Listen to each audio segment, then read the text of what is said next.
Tenerles de nuevo en la iglesia. La verdad que sea como sea, con calor, con lluvia, con gripe, sin gripe, siempre es necesario alabar a Dios. Es necesario adorar a Dios.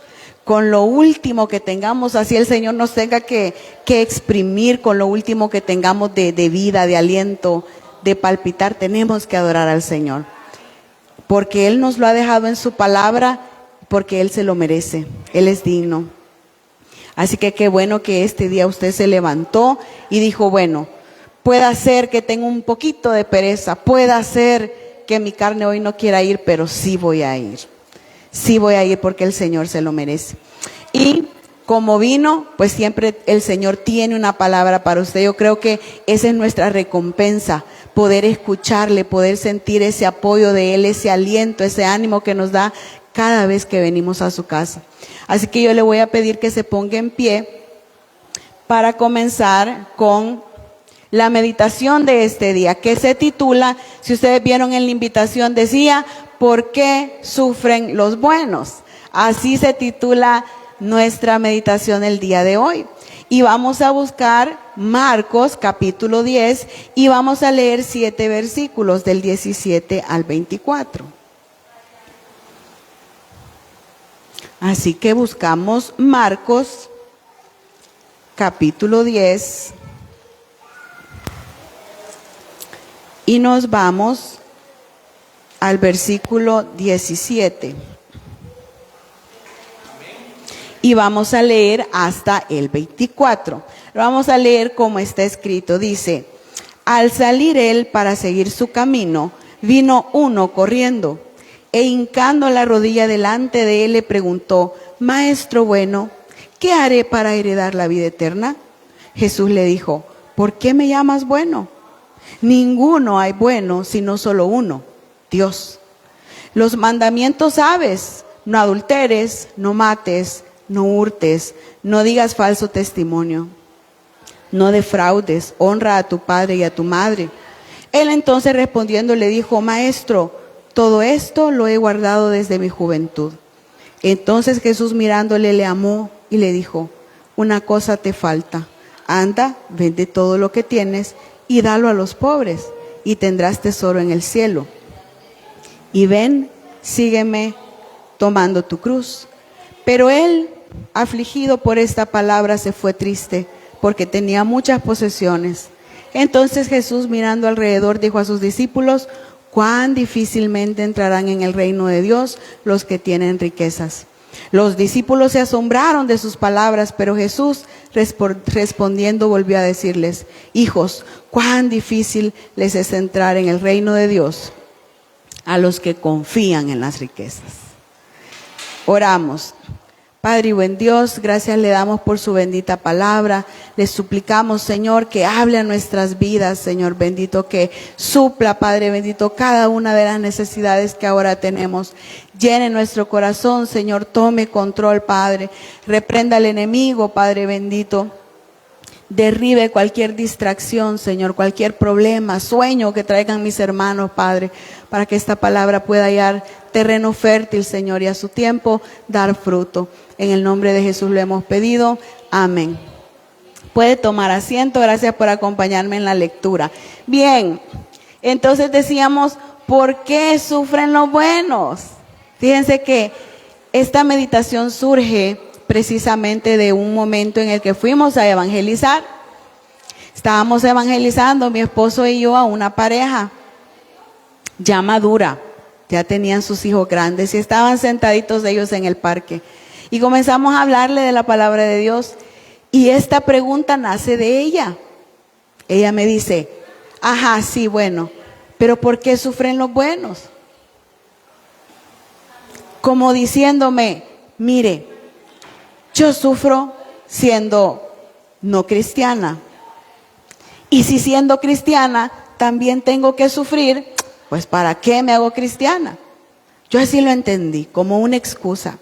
Y yo dije, estas son preguntas que nosotros como cristianos debemos tener ya respondidas, pero a la luz de la palabra de Dios. Y eso es lo que vamos a ver. ¿Por qué sufren los buenos? Bueno, según lo que hemos leído, Hermanos, en este pasaje vemos a una persona que se dirige al Señor, ¿sí? Es un hombre. Y llama la atención la actitud de esta persona. ¿Cuál es la actitud? Primero, llega de rodilla, ¿verdad? Dice que de rodilla le dice. Le llama maestro bueno, ¿sí? Y le pregunta, ¿qué debo hacer para heredar el reino de Dios? Hasta aquí, si usted ve a la persona, dice, wow, qué humilde. Se ve buena persona. Hasta se hincó para hablarle al Maestro Jesús. Impresiona. Una actitud bastante buena. Pero Jesús le responde, ya sabes, le dice, guardar los mandamientos. Y este hombre como que sabía que le iba a decir eso. Esperaba ya eso. Y le dice, bueno, no, eso ya lo he hecho yo desde mi juventud. Yo los mandamientos, eso no es nada para mí. Ya los tenía este muchacho o este hombre. Pero Jesús veía lo que aparentemente, lo que la aparente humildad, lo que la aparente, qué sé yo, el aparente momento escondía. Jesús podía ver algo en el corazón de ese hombre que cumplía los mandamientos, que se ponía de rodillas, que le llamaba maestro bueno. Él podía ver algo que no estaba bien. Y le amó y le dice, anda entonces y vende todo lo que tenés. ¿Por qué le dice esto el Señor? En el versículo 24 se nos aclara. Porque cuando el Señor le dice, anda y vende lo que tenés y repartirlo a los pobres, este hombre se va triste. Porque piensa, vender lo que yo tengo y quedarme con nada. Pues no, eso sí no puedo. Entonces viene el Señor y dice a sus discípulos, miren qué difícil le es al hombre rico entrar al reino de los cielos. Pero en el 24 aclara que el problema en sí no es la riqueza, sino que este hombre confiaba más en su riqueza que en Dios. Amaba más sus posesiones que a Jesús. Ese fue el problema de este joven. Y lo que a mí me llama poderosamente la atención, ya que vimos más o menos el contexto, son los versículos 17 y 18, donde el hombre le llama, ¿cómo le llama? Maestro bueno. Pero Jesús, sabiendo en su corazón las intenciones de este hombre, le dice, ¿y por qué me llamas bueno? Si bueno solo uno, y es Dios. Es curioso que Jesús, siendo 100% hombre y 100% Dios, no haya aceptado el calificativo de bueno. Le dice, momento, bueno solo Dios. ¿Por qué lo hizo? ¿Por qué Jesús haría esto? Por supuesto que Jesús era bueno, pero no aceptó ese calificativo. ¿Por qué? Él necesitaba dejar por escrito, enfatizar que la bondad solo viene y emana del Padre. Y que nosotros, que usted y yo, no nos podemos llamar buenos. Curioso, porque esta persona decía, ¿por qué los buenos sufren? Y a la luz de las palabras nos damos cuenta que no hay uno que sea bueno, sino el Padre. Entonces, así Dios responde a esa pregunta, ¿por qué sufren los buenos? No podemos llamarnos buenos porque bueno solo Dios. A veces tenemos la osadía de llamarnos buenos. ¿Sabe qué es osadía? O sea, que nos atrevemos a llamarnos buenos. Pero el mismo Jesús no aceptó ese calificativo. Cuando nos decimos ser buenos, contradecimos la palabra de Dios. Pero sabemos algo, que no somos buenos, pero que sí somos justificados en Cristo Jesús. Eso es diferente. Eso es completamente diferente. Dios ve en nosotros el sacrificio del Cordero. Ve en nosotros la sangre de su Hijo Jesús. Y al considerarnos buenos, nosotros queremos ponernos a la misma altura de ¿quién? Del Padre. Y esto es fuerte. Esto es fuerte. Porque si en más de alguna ocasión usted y yo hemos dicho, qué bueno soy. Qué bueno. Hoy sí me pasé. Esta bondad que hay en mí me sobrepasa. Cuando nosotros decimos esto, nos queremos poner a la altura de Dios. Y nosotros a veces decimos, bueno, es que yo asisto a la iglesia, me porto relativamente bien. Si hay que orar, yo oro. Si hay culto, yo voy al culto. Y nos ponemos a pensar que somos buenos en nuestra propia opinión. Y hay algo que yo he mencionado ya, pero lo voy a volver a decir para que se asiente en nuestro corazón y en nuestra mente. Y es que entre más íntima sea su relación con Dios, más se va a dar cuenta de lo pecador que es. Más nos vamos a dar cuenta de lo pequeño que somos comparados con la grandeza de Dios. Nos damos cuenta de la maldad que habita en nosotros, de la tendencia a la envidia, de la tendencia a la ira que hay en nosotros, por muy bueno que nos consideremos. Y hacemos cosas malas. Y como decía Pablo, ¿verdad? Lo malo que no quiero hacer, eso hago. Y lo bueno que quiero hacer, eso no lo hago. Entonces nos damos cuenta de nuestro pecado. El enaltecernos no nos va a llevar a nada bueno, porque el primero que se enalteció, ¿quién fue? Fue Lucifer. Este ángel de luz que describe la Biblia. Se enalteció tu corazón, dice Ezequiel 28:17, a causa de tu hermosura corrompiste tu sabiduría. A causa de tu esplendor, Satanás comenzó a pensar demasiado en sí mismo, ya que tenía muchos dones y comenzó a desear para sí mismo el honor que le fue otorgado solamente a Dios. Él comenzó a pensar, no, pero es que me han hecho tan perfecto, me han hecho tan bueno, tengo tantos dones, ahora yo quiero recibir el honor que recibe Dios. Claro, no le estoy diciendo que usted quiere recibir el honor de Dios, pero al enaltecernos nosotros mismos, al ser sabios en nuestra propia opinión, al ser buenos en nuestra propia opinión, nos estamos pareciendo al enemigo que nosotros tenemos en común, que es Lucifer. Que Jehová lo reprenda. Entonces, como primer punto, no nos podemos llamar buenos. Y respondiendo a la pregunta de por qué sufren los buenos, esto solo ha ocurrido una vez en la historia, y fue cuando sufrió nuestro Señor Jesucristo. ¿Cuál fue el propósito de su sufrimiento? Que usted y yo seamos lavados por la sangre del Cordero y que ahora nos podamos llamar hijos de Dios. Él fue el único que es bueno y sufrió. Ay, hermana, pero mire, yo me esfuerzo en hacer lo bueno. Yo me esfuerzo en seguir a Dios, entonces yo no soy buena.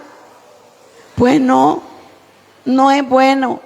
Usted está justificado en el Señor Jesús. Es diferente. Usted ha sido lavado por la sangre del Cordero, pero que sea bueno, no es bueno. No somos buenos. Entonces, ahora hago una pregunta. ¿Cuántos buenos vinieron a la iglesia hoy? No, pues ahí así la mano no se levanta, porque ya Dios nos exhortó y ya redarguye nuestro corazón y decimos, no entro en esa categoría, pero sí entramos en otra categoría. Si usted se compara con los asesinos seriales, si usted se compara con los ladrones, si usted se compara con la gente que peca deliberadamente, usted sale en carroza. Ay, dice usted, pero yo no he matado, hermana, yo no he robado, yo no he hecho esto, no he hecho lo otro. Algo de bueno tiene que haber en mí. Y usted dice, comparándome con este, sí soy muy bueno. Compárese con la santidad de Dios. Y va a ver que ahí sí no queda ningún ahí espacio de comparación. Si nos comparamos a la santidad de Dios, quedamos muy pequeños. Entonces, desde lo que pensamos a lo que vemos, desde lo que pensamos a lo que vemos, todo lo que emana de nuestro ser indica que hay algo mal en nosotros, que tenemos esa raíz del pecado que nos lleva a hacer lo malo. Entonces, nosotros no entramos en la categoría de bueno, pero sí entramos en la categoría de justificados por la fe en nuestro Señor Jesucristo, lavados con la sangre del Cordero, como personas que se esfuerzan para obedecer a Dios, seguirle a pesar de los obstáculos que se presentan. Y usted me puede decir, hermana, habilita un micrófono, por favor. Usted me puede decir, hermana, ¿y Job? Job era bueno, hermana. Veamos qué opinan. Job era bueno. Sí, veamos. Veamos, porque cuando hablamos de bueno dicen Job, ¿verdad? Pero ¿qué opinan de Job? ¿Sí?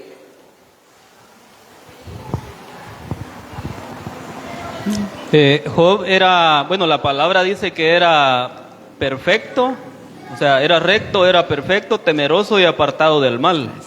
Ah, muy bien. Entonces Job, al parecer, tampoco era bueno. Pero hermana, y entonces, ¿por qué la Biblia lo describe como perfecto? Bueno, Job también fue justificado. Pero hermana, si para ese entonces no estaba nuestro Señor Jesucristo, Él fue justificado por la fe en Dios. El creer en Dios se le tomó como justificación, al igual que Abraham. Pero no era bueno, porque bueno, solo Dios. Entonces, nosotros entramos en esa categoría de justificados. Según Isaías, fíjense bien, esto es duro, porque si usted se considera bueno por las obras que hace, en Isaías dice que nuestras mejores obras son como trapos sucios. Las mejores obras. ¡Qué problema! Y según Pablo, en Romanos 3 del 9 al 12 dice, no existe ni uno que sea bueno y justo. Entonces, hermana, y si no hay justos, ¿y por qué Dios me justifica? De usted no emana la justicia. Usted fue justificado por el Señor Jesús. No es que usted tenga la fuente de justicia, por eso no es justo, pero es justo porque ha sido justificado en el Señor Jesucristo.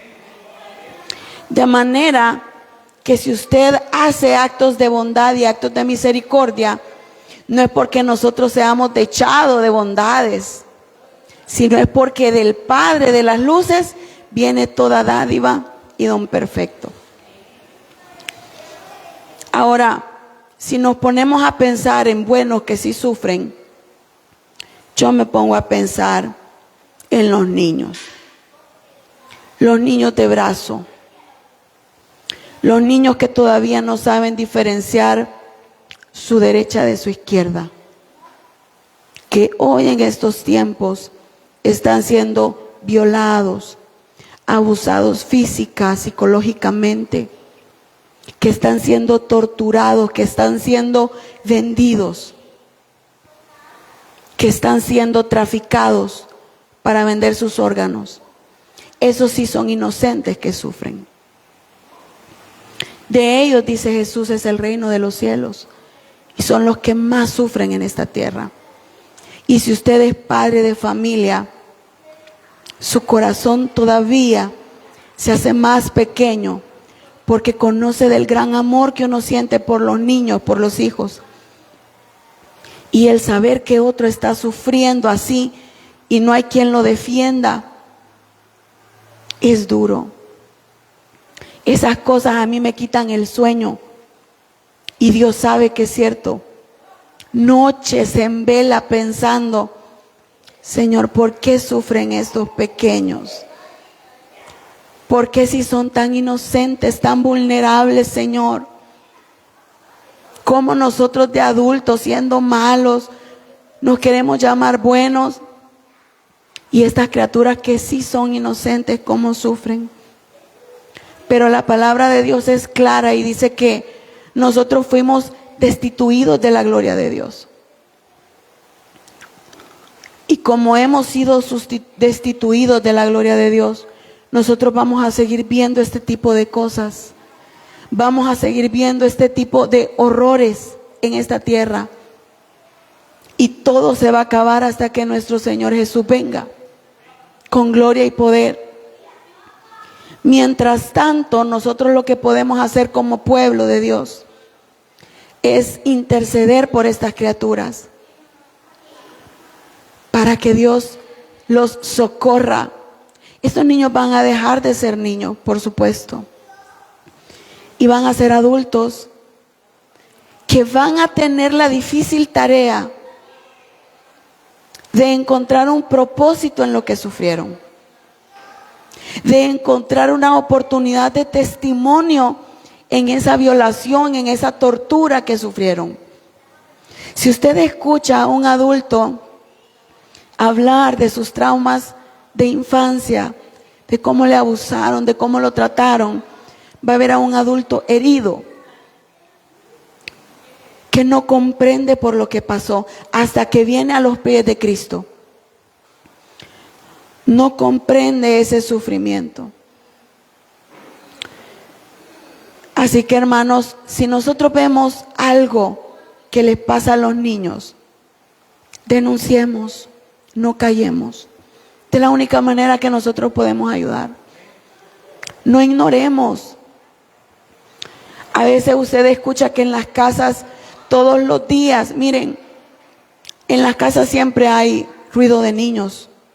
Pero si usted escucha que un vecino, no hay día de Dios que ese niño no llore por las tundas que le dan.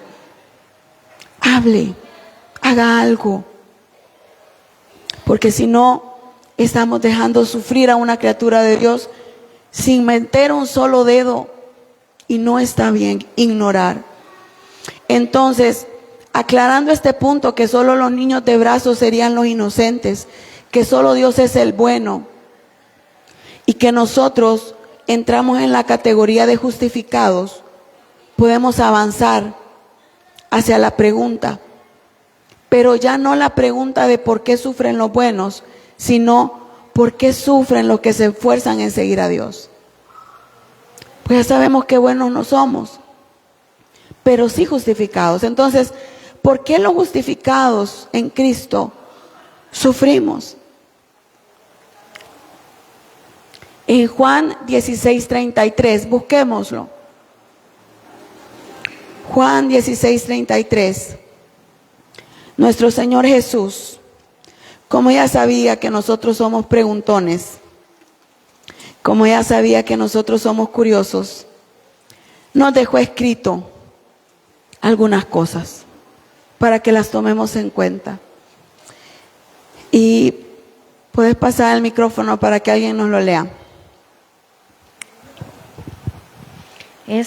Estas cosas he hablado para que en mí tengáis paz. En el mundo tendréis aflicción, pero confiad, yo he vencido al mundo. Yo creo que esa es una gran respuesta. El Señor Jesús les estaba hablando a sus discípulos de persecuciones que iban a padecer, de tormentas que iban a experimentar. Les estaba hablando precisamente de personas que incluso iban a querer matarlos en nombre de Dios.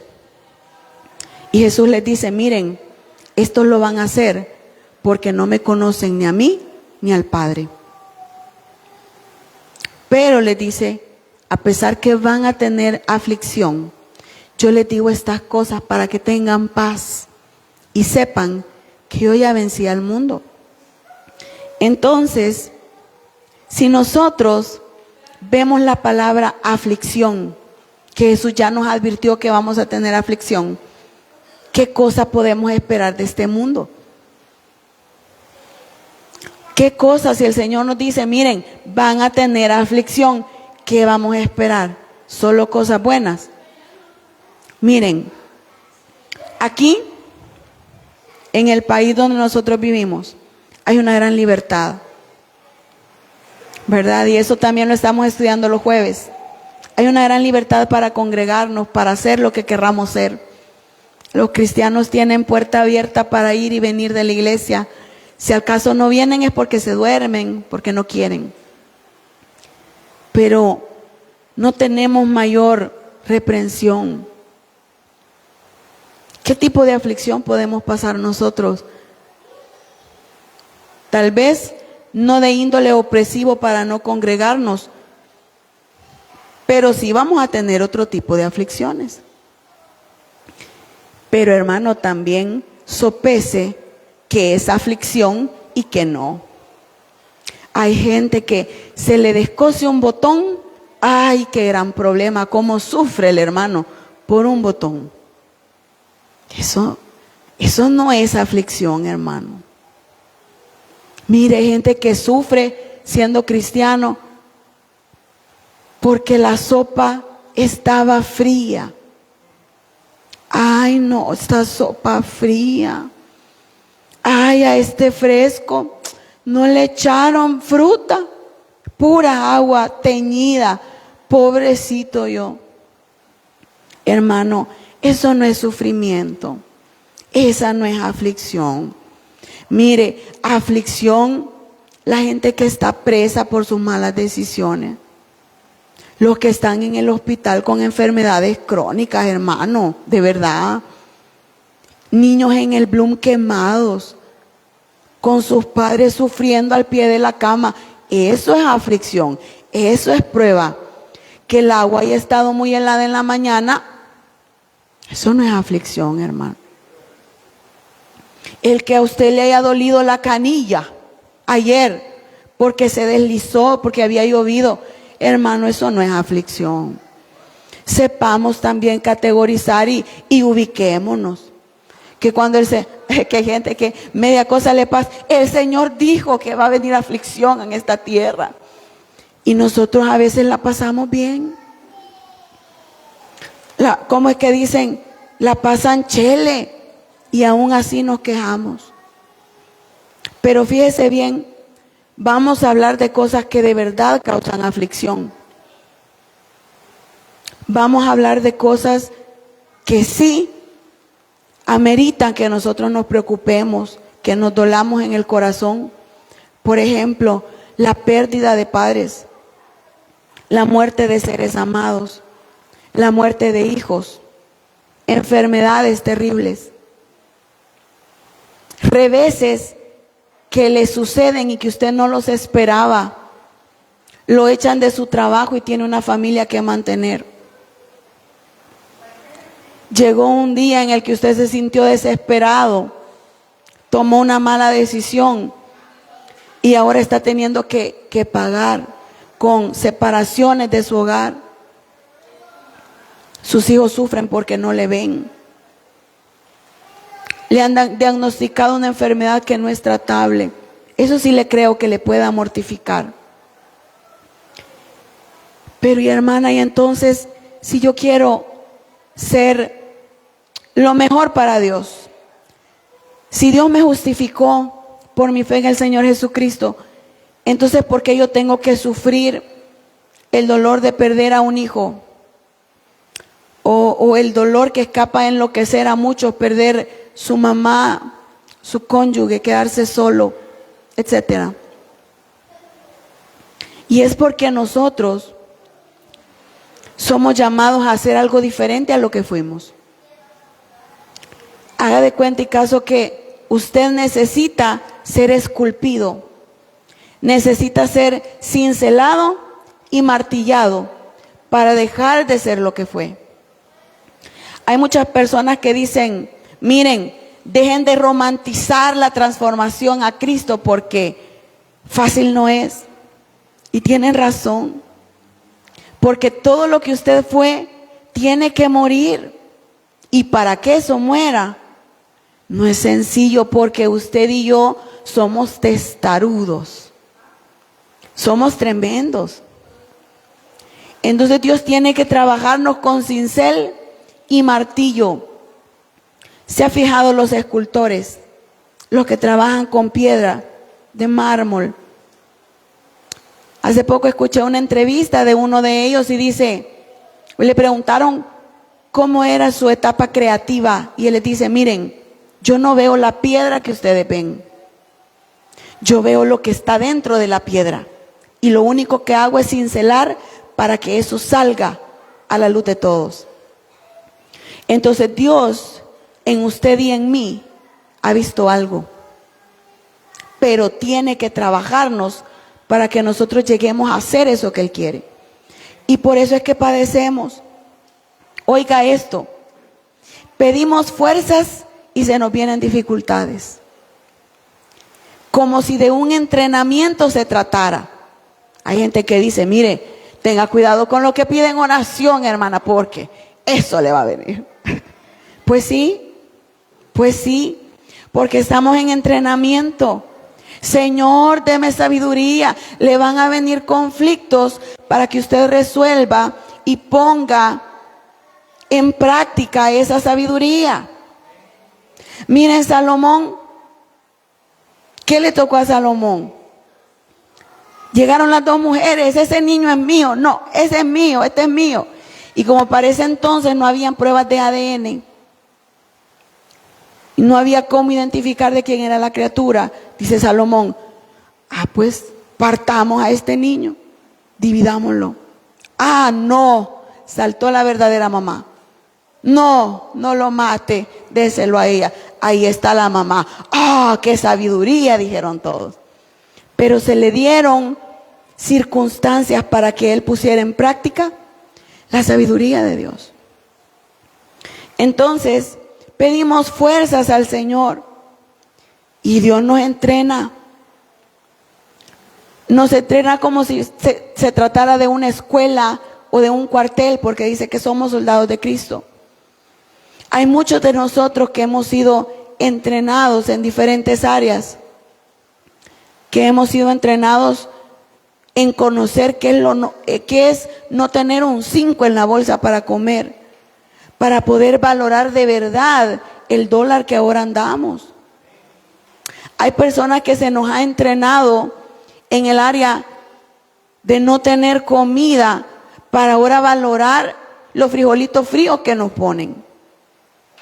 Estas personas no andan con que eso no me gusta, eso tiene mucha sal, eso quíteselo. Los que de verdad han experimentado hambre, gracias, oiga, gracias que me ha dado comida, porque yo ya sé que es tener hambre y no tener quien me dé ni una tortilla con sal. Pero qué difícil es reconocer ese momento de hambre como un entrenamiento de Dios. Qué difícil que nosotros en las aflicciones podamos ver ese propósito de Dios. Es difícil. Se me murió mi ser amado, me escapé a volver loca. Qué difícil es comprender esos propósitos. Porque nosotros quisiéramos estar exentos de toda pena, de todo dolor.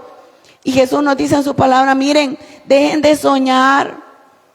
Eso va a pasar allá por los tiempos de Apocalipsis, cuando yo enjugue todas sus lágrimas y ya no haya más sufrimiento. Pero aquí sí van a tener lágrimas. Pero nosotros no quisiéramos. pero tenemos que ser entrenados. Cuando sufrimos, podemos conocer a Dios en su máximo esplendor, porque Dios se glorifica en nuestra debilidad, en nuestra limitación. Y dice la palabra, Jehová Rafa, Dios es sanador. ¿Cómo va a conocer al Dios sanador si no se enferma? Yahvé Jireh, Jehová proveerá. ¿Cómo va a conocer a un Dios proveedor si nunca le falta nada? Mire, si la gente que no le falta nada, no agradece nada. A la gente que todo el tiempo la han vestido, la han calzado y le han dado comer en la boquita, ¿qué querés? No valoran nada. Y desde una hamaca con aire de palmera, no vamos a ser entrenados. Desde una hamaca, desde la comodidad de la playa, no vamos a entender el dolor de otro, no vamos a sentir empatía, porque no hemos padecido dolor. Yo he conocido gente que dice, no, sí, mire, yo no me siento conmovido, fíjese. Yo no sé de lo que está hablando. Yo nunca he perdido a nadie, a saber qué se sentirá. Hay que lo consuele quien haya vivido eso.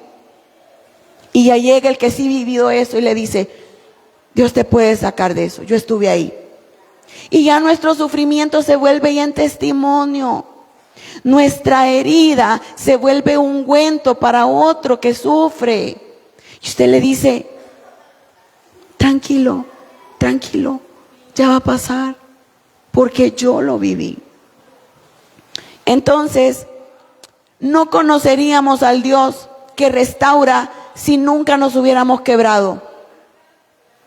¿Cómo? ¿Cómo le van a poner de nuevo todas sus piezas juntas si nunca se quebró? Es necesario que Dios nos quebrante. Es necesario que pasemos por diferentes pruebas para ser refinados, para ser mejores, no buenos, pero para ser mejores. Nos enseña a vivir en lo poco para no ser egoístas. Para ver esos propósitos de Dios en los momentos difíciles, necesitamos ser como Caleb y Josué. Mandan a todos los espías a ver la tierra, y de los 12 que fueron, 10 malos informes. Solo hay gente grande, robusta, eso nos van a dar duro, mejor ni nos acerquemos ahí. Pero Josué y Caleb, hombre, el Señor está con nosotros, avancemos. Para ver los propósitos de Dios en la dificultad, en nuestras aflicciones, en nuestro sufrimiento, tenemos que tener mirada espiritual. Ahora, hermanos, yo no le estoy diciendo a usted aquí que el día de mañana que un hijo nuestro se enferme y estemos en la camilla del hospital, no nos va a doler. Sí nos va a doler. Pero lo que Dios nos está diciendo es que miren, van a sufrir, pero confíen, porque yo les doy esperanza. Porque a pesar que van a sufrir, yo los voy a refinar. ¿De qué nos sirve, dice la gente, seguir a Jesús si no vamos a evitar el sufrimiento de esta tierra? La diferencia es que el que sufre sin Jesús, sufre solo y sin la esperanza de ser fortalecido, consolado y levantado. Ellos sufren sin propósito. Los que sufrimos con Jesús sabemos que aún lo que padecemos obra para nuestro bien. Así lo dice su palabra. Porque sabemos que los problemas se convierten en oportunidades, que los tropiezos se convierten en sabiduría. Haga algo mal hoy, va a pagar la consecuencia, no lo va a volver a hacer. No lo va a volver a... No, dice, la vez pasada me fue mal, ya se hizo más sabio. Agradézcale a Dios. Híjole, mira, me precipité y compré esto. No lo vuelvo a hacer. No me vuelve a pasar. Aquí.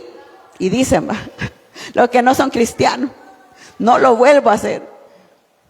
Eso es sabiduría.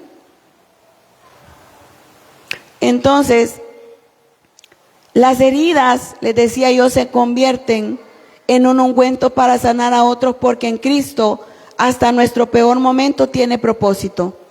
Pero para los que no creen, ni el mejor momento tiene sentido. Nada tiene sentido, porque no está Cristo trabajando. Son ellos y sus propias decisiones. Las malas experiencias que creen se convierten en testimonios.